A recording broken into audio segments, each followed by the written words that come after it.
Our Torah portion today, I have literally spent all week reading through the three different passages, the passage from the Torah, the passage from the prophets, and the passage from the Gospels. And I'm going, okay, God, what is it that connects these three? All three, not just one, not two, but three.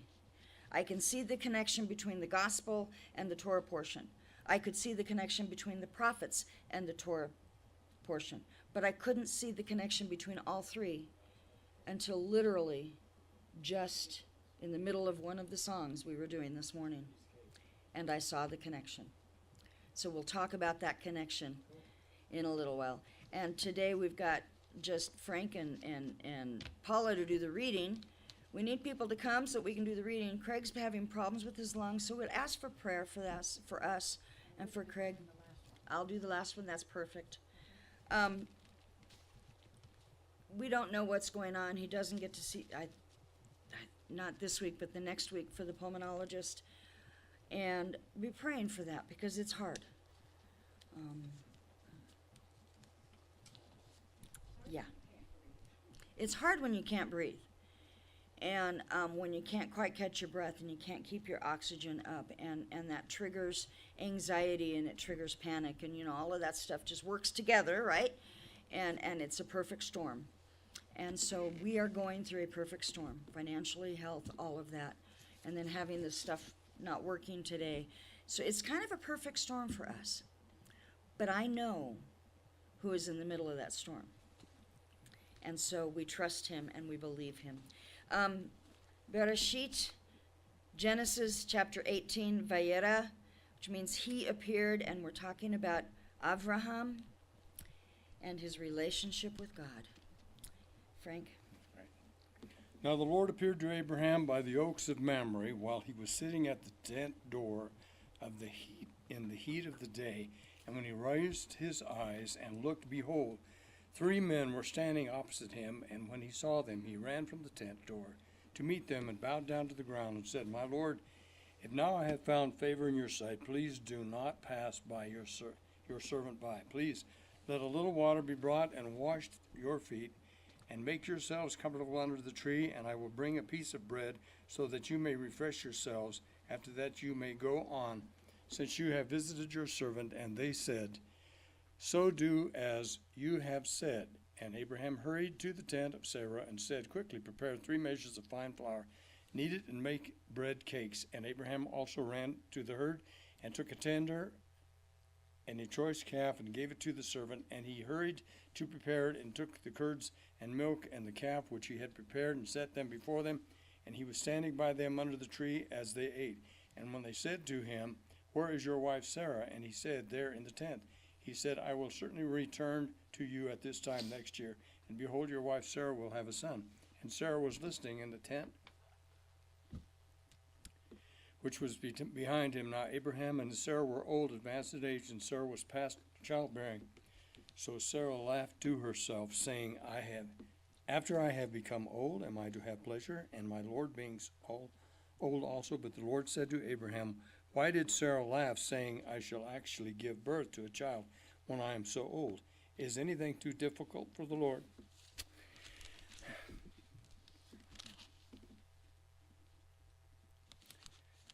At the appointed time I will return to you at this time next year, and Sarah will have a son. Sarah denied it, however, saying, I did not laugh, for she was afraid, and said, No, but you did laugh. Then the men rose from there and looked toward Sodom, and Abraham was walking with them to send them off. And the Lord said, Shall I hide from Abraham what I am about to do, since Abraham will certainly become a great and mighty nation, and in him all the nations of the earth will be blessed. For I have chosen him so that he may command his children and the household after him to keep the way of the Lord by doing righteousness and justice, so that the Lord may bring upon Abraham what he has spoken about him. And the Lord said, The outcry of Sodom and Gomorrah is indeed great, and their sin is exceedingly grave.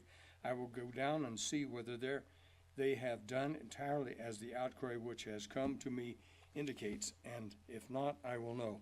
Then Abraham Then the men turned away from there and went toward Sodom, and Abraham was still standing there before the Lord. And Abraham approached and said, I will indeed sweep away the righteousness of the Will I indeed sweep away the righteousness of the wicked? Suppose there are 50 righteous people within the city. Would you indeed sweep it away and not spare the place for the sake of 50 righteous who are in it? Far be it from you to do such a thing as to kill the righteous with the wicked, so that the righteous and the wicked are treated alike. Far be it from you, shall not the judge of the earth deal justly? So the Lord said, if I find Sodom 50 righteous within the city, then I will spare the entire place on their account. And Abraham replied, now behold, I venture to speak to the Lord, although I am only dust and ashes. Suppose 50 righteous are lacking 5. The 50 righteous are lacking 5. Will you destroy the entire city because of the 5? And he said, I will not destroy it for the 45 there. And he spoke to him yet again and said, suppose 40 are found there. And he said, I will not on account of the 40. Then he said, oh, may the Lord not be angry, and I shall speak. Suppose 30 are found there. And he said, I will not do it if I find 30 there. And he said, behold, now I've ventured to speak to the Lord. Suppose 20 are there. And he said, I will not destroy it on the count of 20. Then he said, oh, may the Lord be angry, and I will not speak only this once. Suppose there are 10 found there. And he said, I will not destroy it on account of the 10. And so as he had finished speaking to Abraham, the Lord departed, and Abraham returned to his place. So before we go on, there's 2 things about Abraham to notice in this section. One is his hospitality. He's sitting in his tent. It's the heat of the day, and I'll talk more about the hospitality issue later. But the other thing is his willingness to argue with God for other people's salvation. Mm-hmm. He argued. He is an intercessor. I have been told once that not all intercessors are prophets, but all prophets are intercessors if they are going to be true prophets. And I think we see that in Abraham as he interceded with God and pleaded down all the way to 10, fully expecting Lot's family to fill that number, I believe, and they did not. Genesis 19, Paula is going to read. Now the 2 angels came to Sodom in the evening, as Lot was sitting at the gate of Sodom.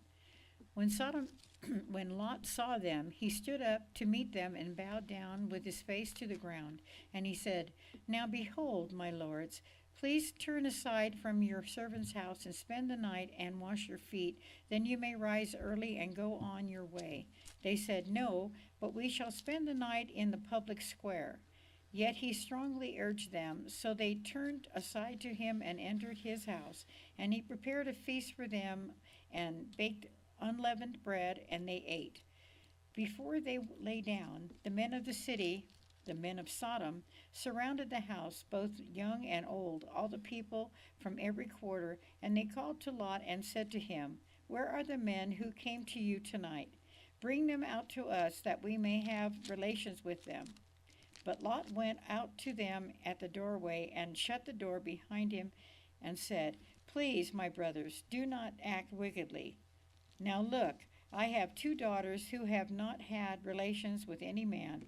Please let me bring them out to you and do with them whatever you like. Only do not do anything to these men, because they have come under the shelter of my roof. But they said, get out of the way. They also said, this one came in as a foreigner, and already he is acting like a judge. Now we will treat you worse than them. So they pressed hard against Lot and moved forward to break the door. But the men reached out their hands and brought Lot into the house with them and shut the door. Then they struck the men who were at the doorway of the house with blindness, from the small to the great, so that they became weary of trying to find the doorway. Then the 2 men said to Lot, whom else do you have here? A son-in-law and your sons and daughters, and whoever you have in the city, bring them out of this place. For we are about to destroy this place, because their outcry has become so great before the Lord that the Lord has sent us to destroy it. So Lot went out and spoke to his sons-in-law who were to marry his daughters and said, Up, get out of this place, for the Lord is destroying the city. But he appeared to the son-in-laws to his sons-in-laws to be joking. Then morning dawned. The angels urged Lot, saying, Take up your wife and your daughters who are here, or you will be swept away in the punishment of the city. But he hesitated. So the men grasped his hand and the hand of his wife and the hands of the two daughters, because the companions of the Lord was upon him. Compassion of the Lord was upon him. And they brought him out and put him outside the city. When they had brought him outside, one said, Escape for your life. Do not look behind you, and do not stay anywhere in the surrounding area. Escape to the mountains, or you will be swept away. But Lot said to them, Oh no, my lords, not now. Behold, your servant has found favor in your sight, and you have magnified your compassion, which you have shown me by saving my life. But I cannot escape to the mountains, for the disaster will overtake me, and I will die. Now behold, this town is near enough to flee to, and it is small. Please let me escape there. It is not small, so that my life may be saved. And he said to him, Behold, I grant you this request also, not to overthrow the town of which you have spoken. Hurry, escape there, for I cannot do anything until you arrive there. Therefore the town was called Zoar, Z-O-A-R, Zoar. The sun had risen over the earth when Lot came to Zoar. Then the Lord rained brimstone and fire on Sodom and Gomorrah on the Lord out of heaven, and he overthrew these cities and all the surrounding area and all the inhabitants of the cities and what grew on the ground. But Lot's wife from behind him looked back, and she became a pillar of salt. Now Abraham got up early in the morning and went to the place where he had stood before the Lord, and he looked down toward Sodom and Gomorrah and toward all the land of the surrounding area, and behold, he saw the smoke of the land ascended like the smoke of a furnace. So it came about, when God destroyed the cities of the surrounding area, that God remembered Abraham and sent Lot out of the midst of the destruction, when he overthrew the city in which Lot had lived.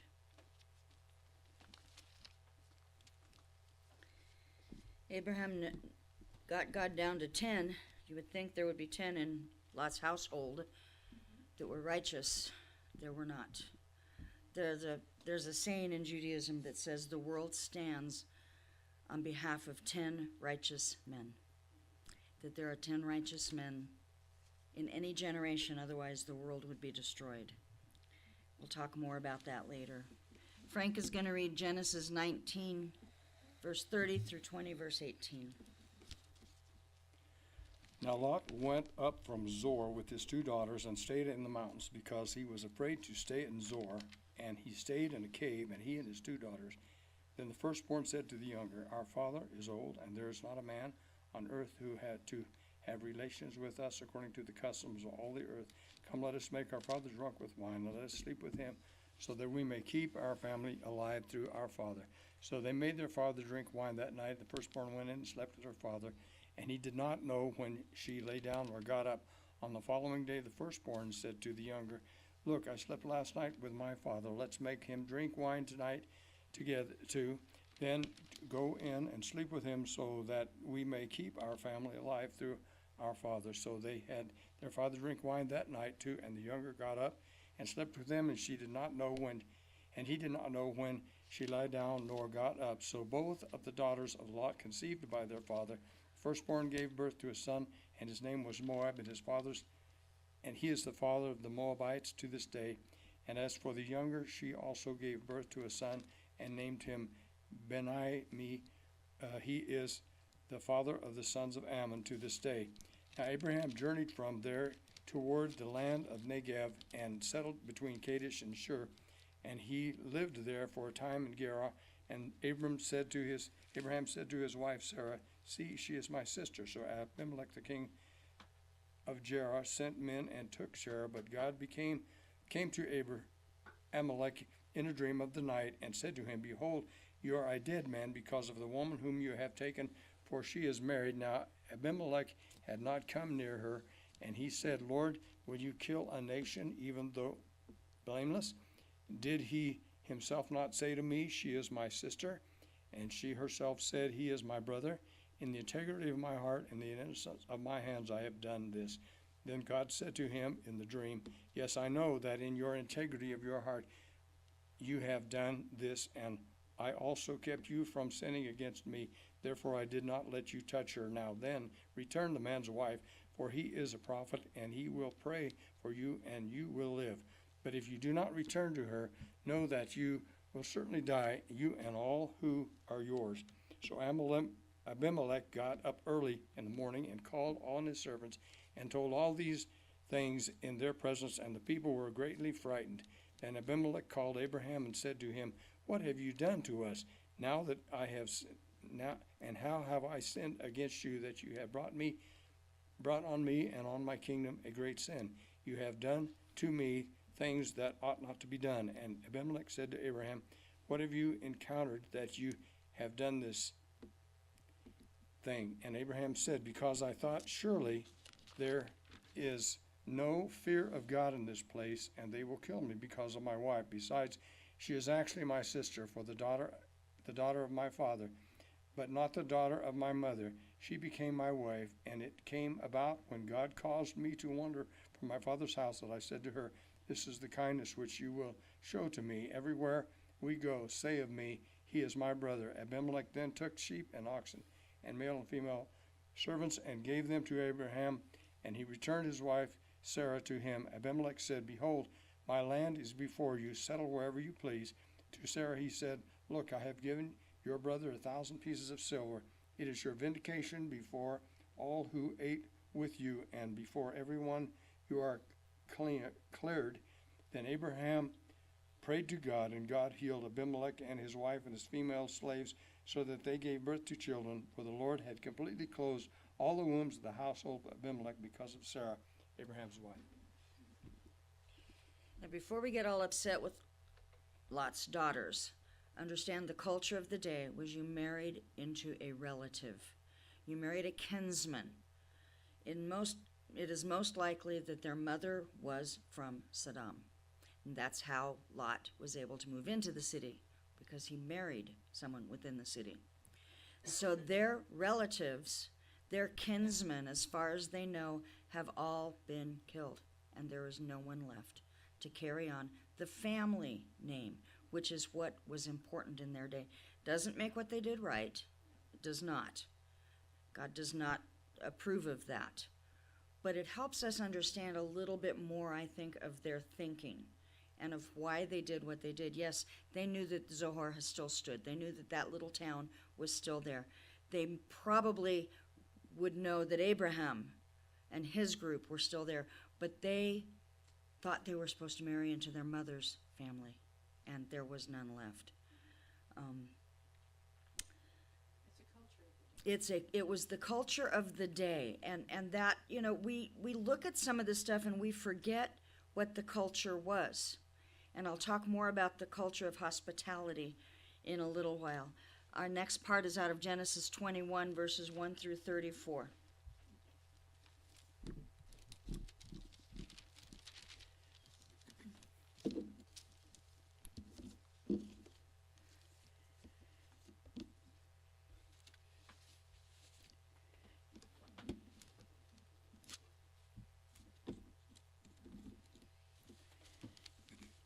Then the Lord took note of Sarah as he had said, and the Lord did for Sarah as he had promised. So Sarah conceived and bore a son to Abraham in his old age, at the appropriate time of which the Lord had spoken to him. Abraham named his son, who was born to him, the son whom Sarah bore to him, Isaac. Then Abraham circumcised his son Isaac when he was 8 days old, as God had commanded him. Now Abraham was 100 years old when his son Isaac was born to him. Sarah said, God has made laughter for me. Everyone who hears will laugh with me. And she said, who will have said to Abraham that Sarah would nurse children? Yet I have given birth to a son in his old age. And the child grew and was weaned, and Abraham held a great feast on the day that Isaac was weaned. Now Sarah saw the son of Hagar the Egyptian, whom she had born to Abraham, mocking Isaac. Therefore she said to Abraham, drive out this slave woman and her son, for the son of this slave woman shall not be an heir to my son Isaac. The matter distressed Abraham greatly because of his son Ishmael. But God said to Abraham, do not be distressed because of the boy and your slave woman. Whatever Sarah tells you, listen to her, for though Isaac your descendants shall be named. And of the son of the slave woman I will make a nation also, because he is your descendant. So Abraham got up early in the morning and took bread and a skin of water and gave them to Hagar, putting them on her shoulder, and gave her the boy and sent her away. And she departed and wandered about in the wilderness of Beersheba. When the water of the skin was used up, she left the boy under one of the bushes. Then she went and sat down opposite him without a bow shot away, for she said, may I not see the boy die? And she sat opposite him and raised her voice and wept. God heard the boy crying, and the angel of God called to Hagar from heaven and said to her, what is the matter with you, Hagar? Do not fear, for God has heard your voice of the boy where he is. Get up, lift up the boy, and hold him by the hand, for I will make a great nation of him. Then God opened her eyes, and she saw a well of water, and she went and filled the skin with water and gave the boy a drink. And God was with the boy, and he grew, and he lived in the wilderness and became an archer. He lived in the wilderness of Paran, and his mother took a wife for him from the land of Egypt. Now it came about at this time that Amalek and Phicol, the commander of the army, spoke to Abraham, saying, God is with you in all that you do. So now swear to me here by God that you will not deal falsely with me, or with my offsprings, or with my descendants, but according to the kindness that I have shown to you, you shall show to me and to the land of which you have resided. Abraham said, I swear it. But Abraham complained to Abimelech because of the well of water which the servants of Amalek had seized. And Amalek said, I do not know who has done this thing. You did not tell me, nor did I hear of it until today. So Abraham took sheep and oxen and gave them to Abimelech, and the two of them made a covenant. But Abraham set 7 ewe lambs of the flock by themselves. Then Amalek said to Abraham, what do these 7 ewe lambs mean, which you have set by themselves? He said, you shall take these 7 ewe lambs from the hand, so that it may be a witness for me that I dug this well. Therefore he called that place Beersheba, because there were 2 of them took an oath. So they made a covenant at Beersheba, and Amalek and Phicol, the commander of the army, got up and returned to the land of the Philistines.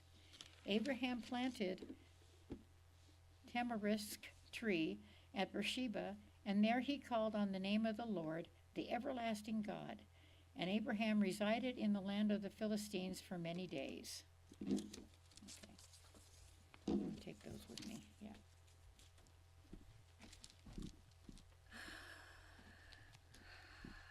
Sarah finally has her son, right? And we have a situation where the son of the slave woman, right, Ishmael, makes fun of his baby brother. And it's probably more than just teasing, okay? if you look at it from Ishmael's perspective, he has now lost the inheritance. And there was this place where she did not trust him. Sarah did not trust him. So she had him sent away. And Abram passed that test. I talked last week about the tests of Abraham's faith. Abraham trusted God with Ishmael and sent him away. Genesis 22, let's see what else, the last test that we have for Abraham. Genesis 22. Now it came about after these things that God tested Abraham, and he said to him, Abraham. And he said, Here am I.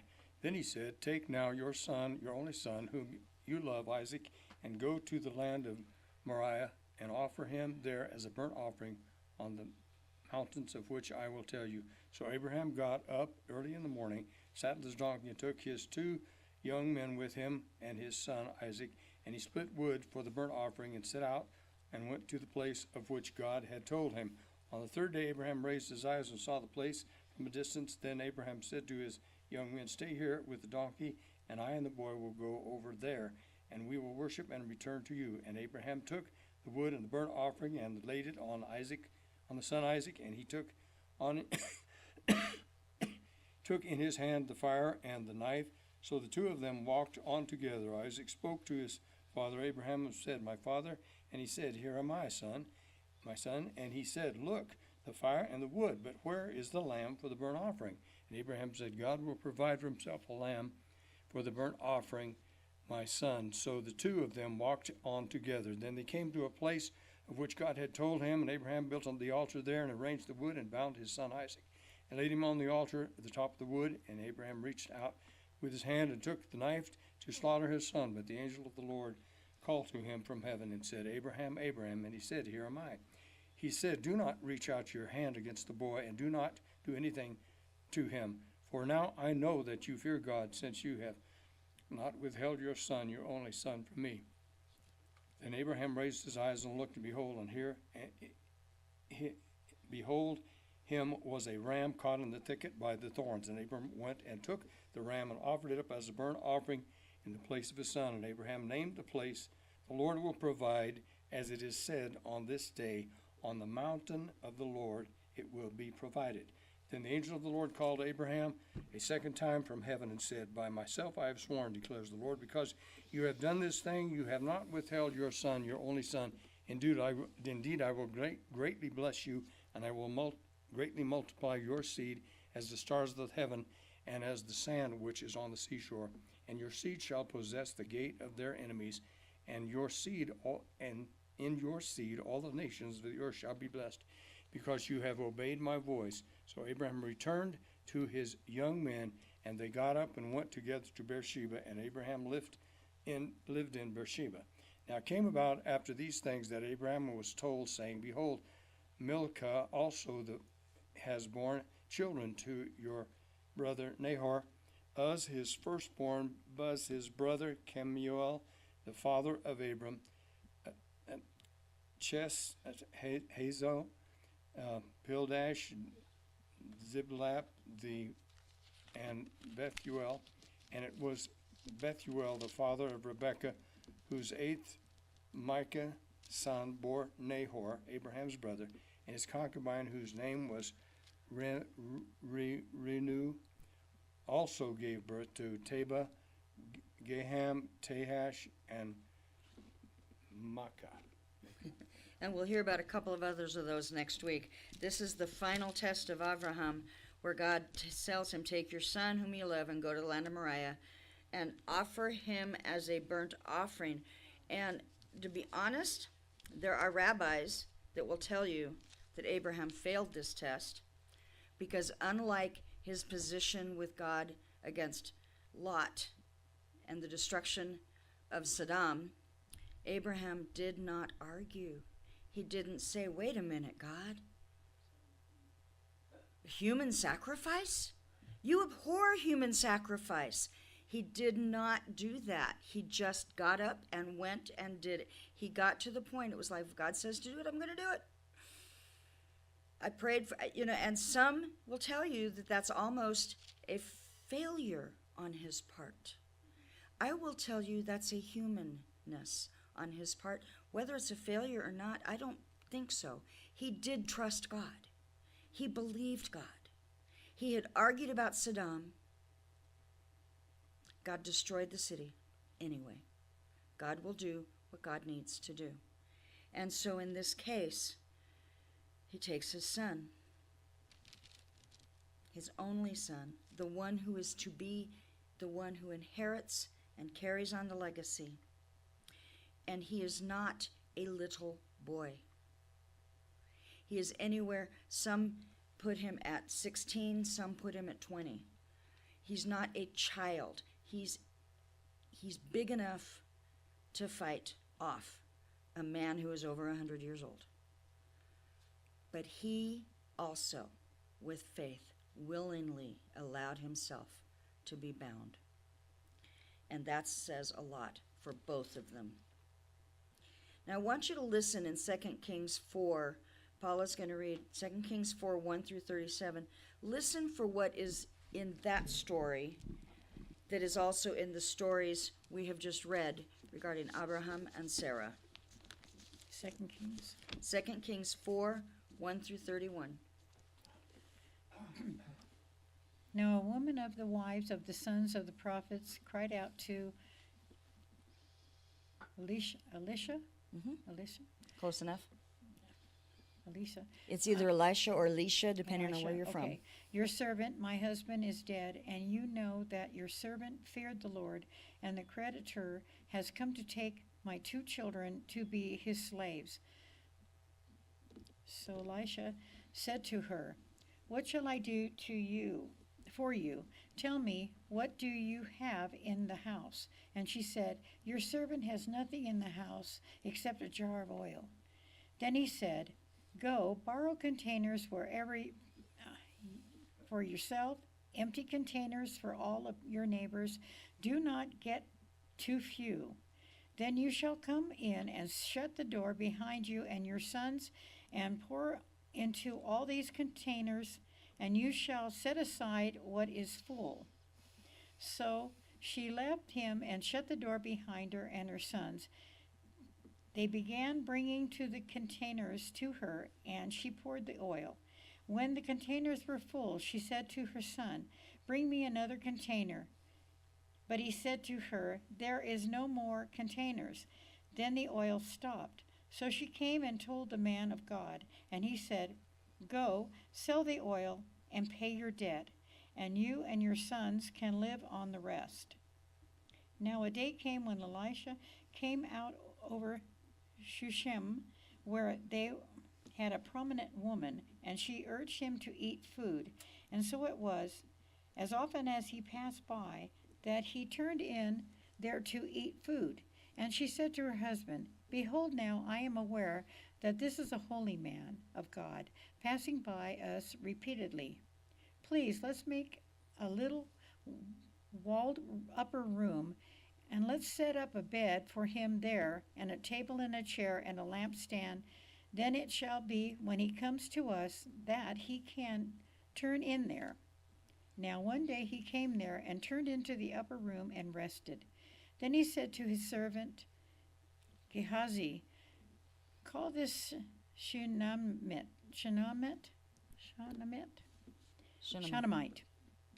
And when he had called her, she stood before him, and he said to him, say now to her, behold, you have taken trouble for us with all of this care. What can I do for you? Would you like me to speak for you to the king or to the commander of the army? But she answered, I live among my own people. So he said, what then is to be done for her? And Gehazi answered, it is a fact that she has no son, and her husband is old. He then said, call her. When he had called her, she stood at the doorway.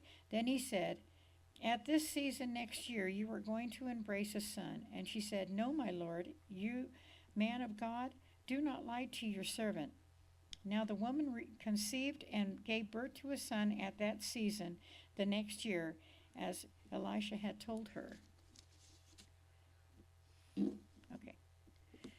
When the child had grown that had grown, the day came when he went out to his father to the reapers. And he said to his father, my head, my head. And his father said to the servant, carry him to his mother. When he had carried him and brought him to his mother, he sat on her lap until noon, and then he died. And she went up and laid him on the bed of the man of God, and shut the door behind him and left. When she called to her husband and said, please send me one of the servants and one of the donkeys, so that I may run to the man of God and return. But he said, why are you going to him today? It is neither new moon nor Sabbath. So she just said, it will be fine. Then she saddled the donkey and said to her servant, drive the donkey and go on.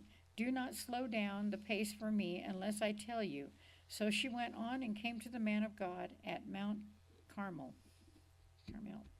When the man of God saw her in the distance, he said to Gehazi, his servant, behold, that person, there is the Shunammite. Please run now to meet her and say to her, is it going well for you? Is it going well for your husband? Is it going well for your child? Then she answered, it is going well. But she came to the man of God at the hill and took hold of his feet. And Gehazi came up and pushed her away. But the man of God said, leave her alone, for her soul is troubled within her, and the Lord has concealed it from me and has not informed me.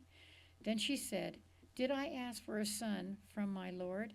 Did I not say, do not give me false hope? Then he said to Gehazi, get ready and take my staff in your hand and go. If you meet anyone, do not greet him, and if anyone greets you, do not reply to him. And lay my staff on the boy's face. The mother of the boy said, as surely as the Lord lives, and you yourself live, I will not leave you. So he got up and followed her. Then Gehazi went on ahead of them and laid the staff on the boy's face, but there was no sound or response. So he turned to meet him and informed him, saying, the boy has not awakened.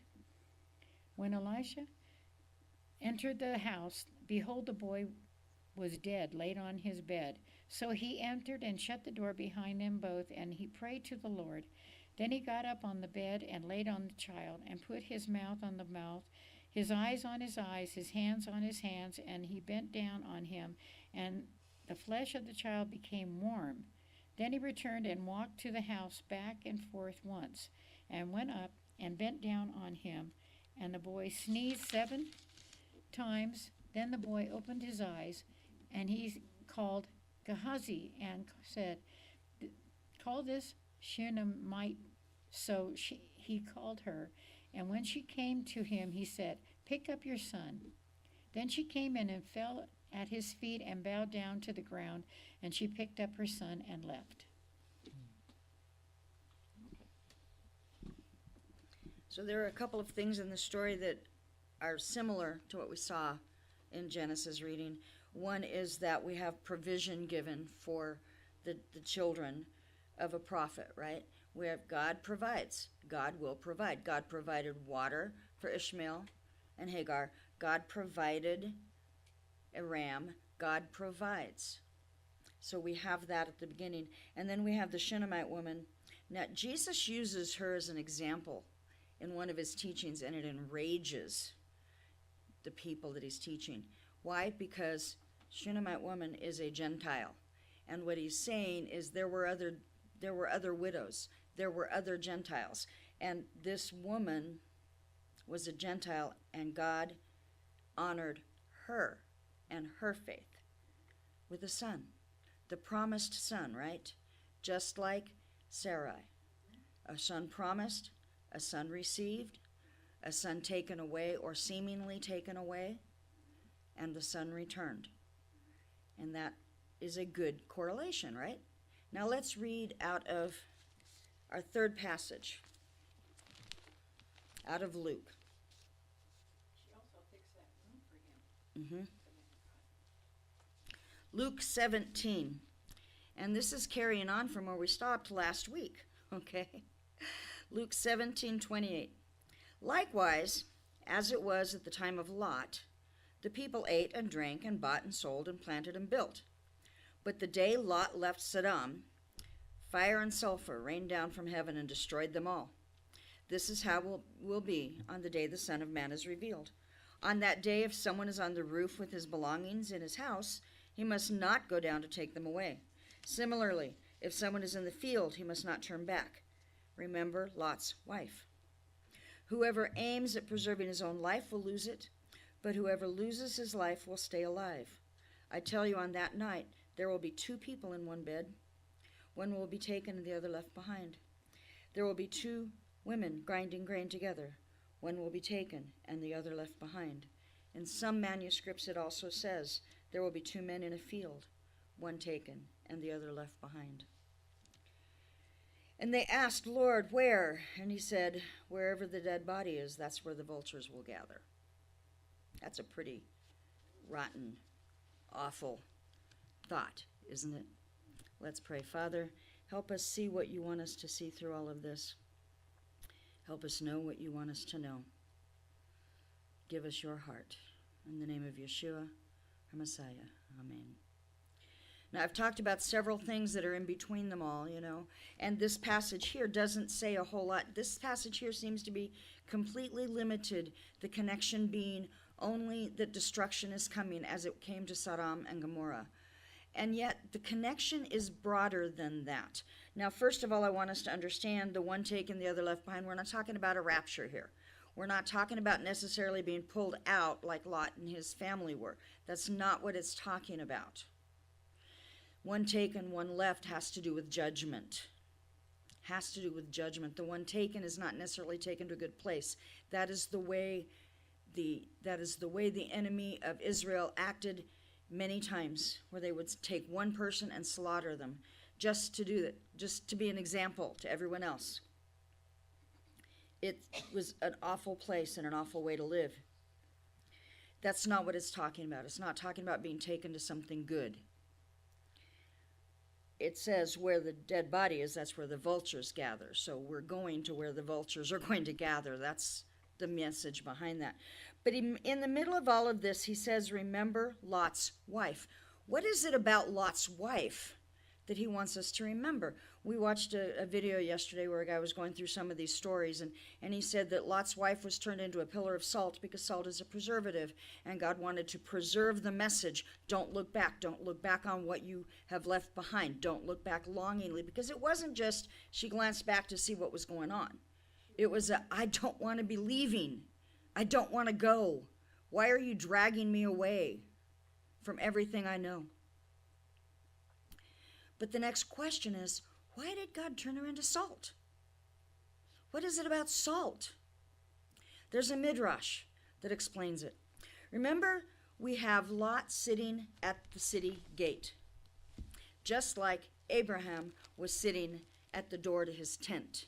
He was sitting at an entryway to his compound, basically. They didn't have one tent. They had multiple tents. And he was sitting at the outside of the entrance to the big tent, to the one that they would serve in, that they would work through.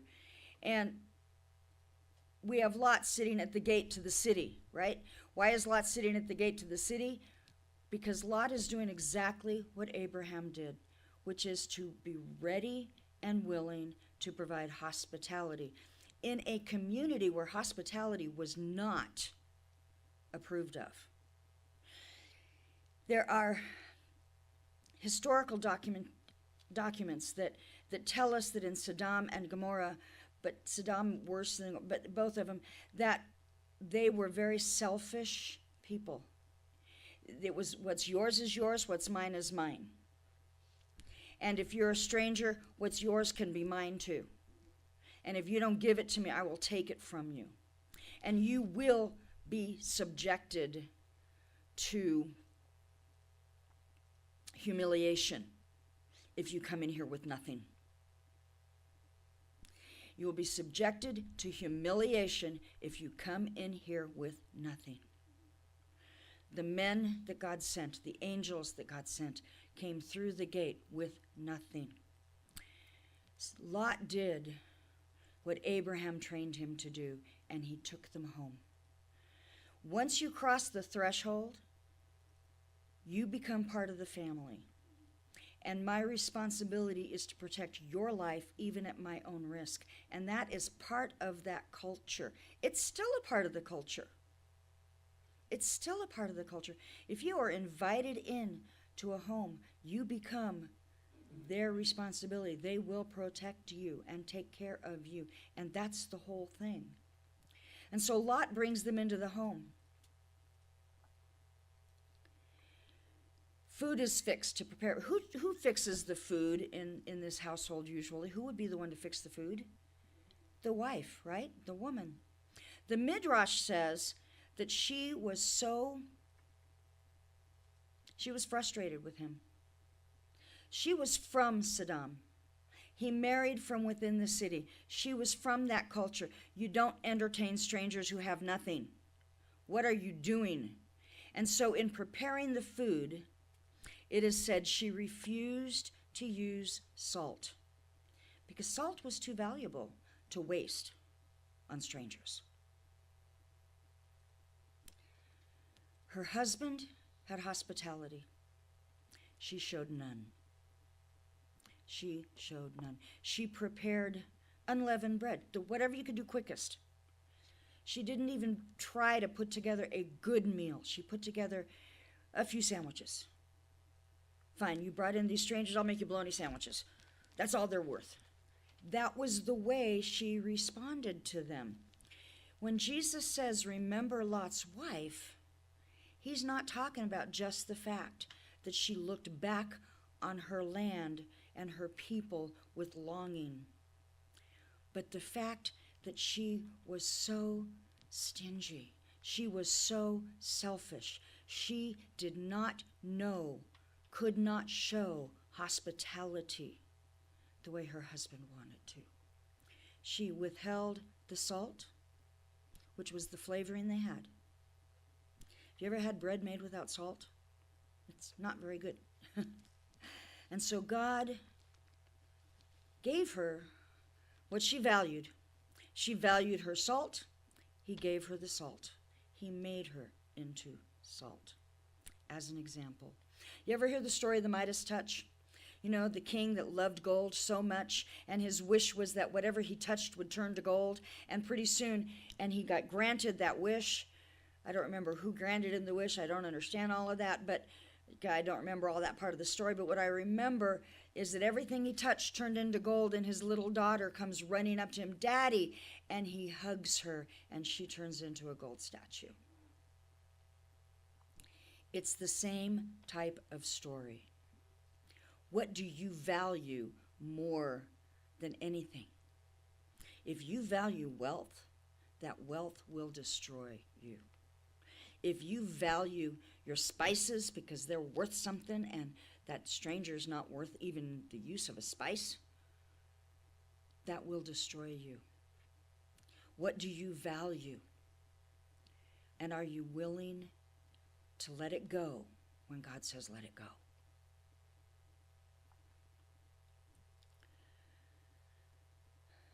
Abraham gives us an example of one who was willing to let it go, and God restored his son to him.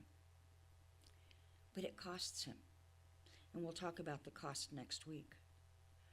But what I want us to remember, what I want us to get out of all of this, the one thing that God showed me is that concept of hospitality. In 2 Kings, we read a story. We have a woman whose husband served Elisha, or Elisha, however you pronounce it, and he died, and Elisha provides for her and her sons through a miracle that took the cooperation of her neighbors. She had to borrow jars. Jars were not cheap.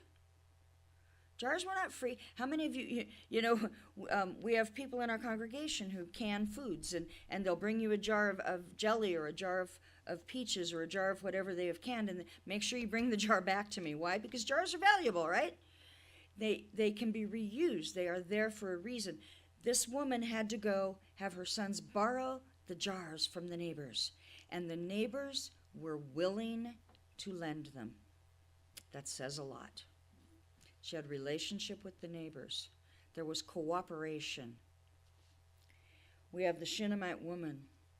This prophet comes through and she insists on him eating food. Then she says, you come through regularly. Let me build a room for you. They didn't have inns and hotels like we do.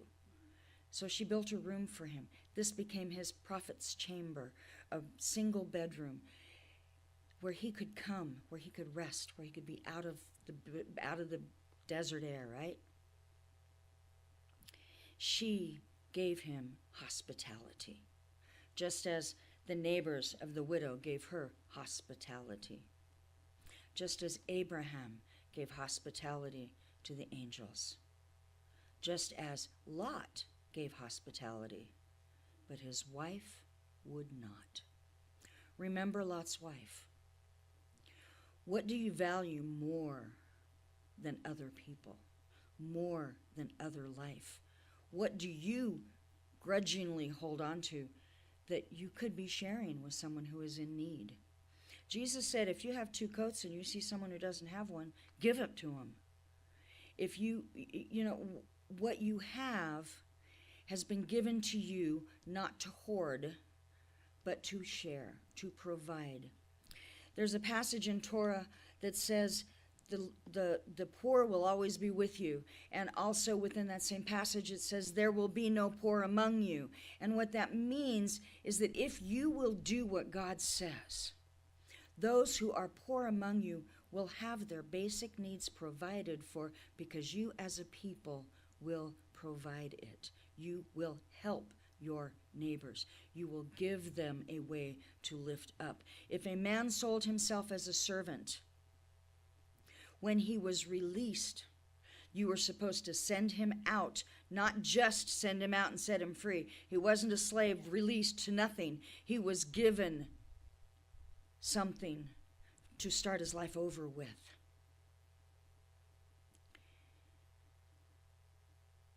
Sometimes I think we look around us and we see needs and we go, yeah, but me and mine, me and mine, me and mine, me and mine. In our congregation, I do not see that. I got to tell you, I don't see that in our people. I see in our people a willingness to give. Look at this table full of toys, there's a bin over there of stuffed animals that is overflowing, full of things to give to people who need to know God loves them. We have a table over there full of food to give to people who need the food. And dog food, because you know that many of them have dogs. We are a giving people. So I'm preaching to the choir here. I want you to know God is pleased with your giving. God is pleased with your giving. We are not a selfish group. We give sometimes over and above. I remember one time, and Craig will never forget this, we went to the store to get him a pair of shoes because his shoes needed to be replaced. They were wearing thin. They didn't have holes yet, but they were wearing thin. And he walked in and he walked past a man that was sitting in the snow because it was snowing and cold. The man was sitting in the snow and Craig could see the holes in his shoes. Craig walked over and said, "What size shoe do you wear?" And the guy told him, and Craig went in and bought him a pair of shoes. Instead of Craig getting his own shoes, he brought that man's shoes because we can get my shoes next payday. We have a payday coming. That's the heart that I see, not just in my husband, but in other people here.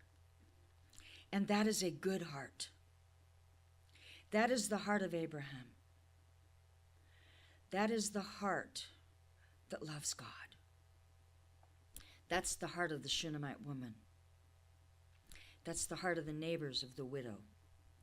And God will bless that. And I believe that with everything in my being, that God will bless that, all of it. And you know, I tell you, I ask God, what am I supposed to talk about? And sometimes I'm up to the day before or the day of. And this morning it was, what am I talking about? What's the connection? And it wasn't till we were here that I saw the hospitality as the connection. That God is encouraging us to continue to be hospitality-driven people, to not be judgmental of those with less, to continue to give even out of our own need. to be the hands and feet of Jesus in our community, in our world, in our family. And that's the whole message. And since that's the whole message and I have shared it, we're going to end early today, because I don't want to add to what God has said. Continue with your hospitality. This shows that your heart loves God more than the things of this world. Continue with your giving to those in need. Continue with your giving to this ministry so we can pay the electric bill, so we can replace cameras that are failing, so we can do what we do. And so we can help sometimes when someone comes to us and said, hey, I can't pay my electric bill this month. And we do help with that. We've helped with it before. We'll help with it again. If we will continue in the hospitality, if we will continue in the obedience, if we will continue to lay before God that which he has given us and said, okay, God, it's yours. Show me how to direct it. He will continue to provide. And he will provide more and overabundant of what we ask or think. That was the verse he gave me earlier today.